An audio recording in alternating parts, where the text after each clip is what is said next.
nucleophilic approach takes place.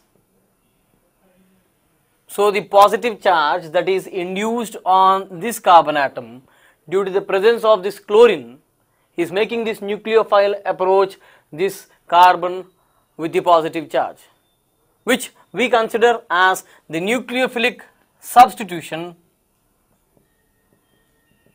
on a saturated carbon. Now, since this carbon atom, being the saturated one, can easily undergo the nucleophilic substitution to give the different product. Now, when it comes to some of the reactions that are related to this nucleophilic substitution, are being the treatment of this ethyl chloride with aqueous OH minus. That is, any alkali like KOH, calcium hydroxide dissolved in water, or even the moisturized Ag2O, which can be represented as silver hydroxide, can be taken as a reagent which will replace the chlorine with OH. That means if you are interested in converting the ethyl chloride into ethanol, the best reagent to obtain the maximum yield is always being aqueous base, that is aqueous KOH or aqueous calcium hydroxide. Now, when this ethyl chloride being a nucleophile, ammonia will attack on it by the loss of HCl. It is going to yield the primary amine, which in turn itself is a nucleophile. Hence, if I anticipate this primary amine again to attack on ethyl chloride, as we can see, this nitrogen along with the lone pair of electrons is attacking on the carbon to give you diethyl amine. Again, the loss of H and chlorine took place. And dear students, you can make out again that there is a susceptibility for the nucleophilic substitution on ethyl chloride to give 3-degree amine. So, this is a continuous nucleophilic substitution wherein we can anticipate the formation of a 3-degree amine starting with ammonia, which is happening through the formation of the primary, secondary and tertiary amines. It is a successive nucleophilic substitution, my dear students. You can see every time we are generating one more nucleophile which is making this molecule again to participate in the nucleophilic substitution if there is excess of ethyl chloride present. So, when the questions are asked, they may give you the mole ratio with which the substrate and the reagent are participating. If it is clearly mentioned that they are reacting only 1:1 mole ratio, you please leave the product here. Suppose if it is given for every 1 mole of ammonia, there are extra mole of ethyl chloride which are being used, the reaction may go till the formation of 3-degree amine, which will further react with ethyl chloride. There is a possibility, you can see here clearly, that the nitrogen atoms still have the lone pair of electrons, which has the tendency to attack on this compound to ultimately again forms the quaternary ammonium salt. You can see here there is absolutely no possibility of losing the HCl because there is no hydrogen that is present over here, so that HCl can be lost. So, one can anticipate here the formation of the quaternary ammonium salt. This is something like simple ammonium salt, where there is a positive charge on the nitrogen and chlorine hangs around that nitrogen by virtue of the ionic bond.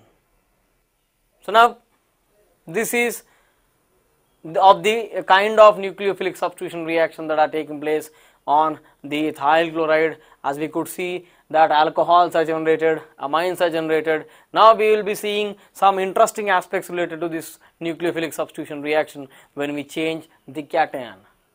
Now, let us move on to the other reactions related.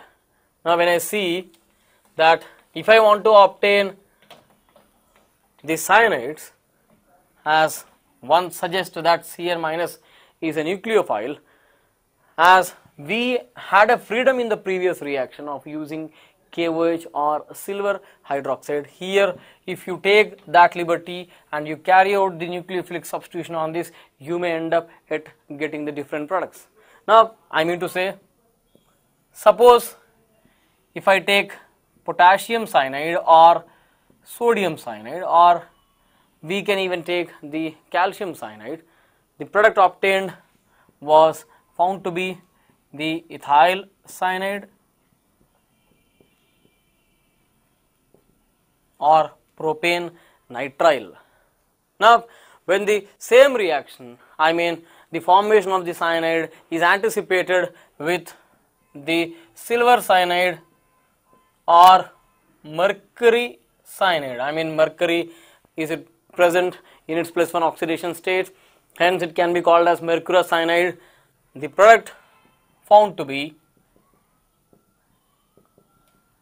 the isocyanide or isonitrile.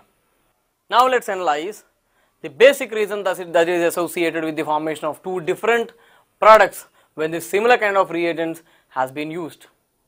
Now when we get into the details of these particular reactions, we will see that the cyanide ion, that is Cn minus, has two nucleophilic centers. One is with respect to the carbon, the other with respect to the nitrogen. Such kind of nucleophiles are generally referred as ambidient or ambidentate nucleophiles, which have more than one donating center, but do not forget the fact that at a time only one center is going to donate the lone pair of electrons. Now when I carry out this reaction with the potassium as the counterpart to the cyanide, as we all know that this potassium has no interest in the chlorine whatsoever. What I mean to say, that the lattice energy of the K plus and Cl minus, or the lattice energy of potassium chloride being low, we can say that the nucleophile has got the ability or chance to attack only on the partial positive charge that is present on the carbon. That means here potassium absolutely takes no initiation in dragging out the chlorine. But when it comes to the silver ion, I mean the ions like silver or mercurous, as we know that silver chloride is a white precipitate, Hg2Cl2 is a white precipitate, I mean to say that the lattice energy of AgCl and mercurous chloride is very high, and this has huge tendency to abstract the chlorine atom. Thus by forming the precipitates of AgCl or mercurous chloride quickly, as I just suggested, that these have a lot of tendency towards the halide ions. So now, which is producing the carbocation. Now this has a choice of attaching with the nitrogen, as we know that the full positive charge is usually referred as hard acid,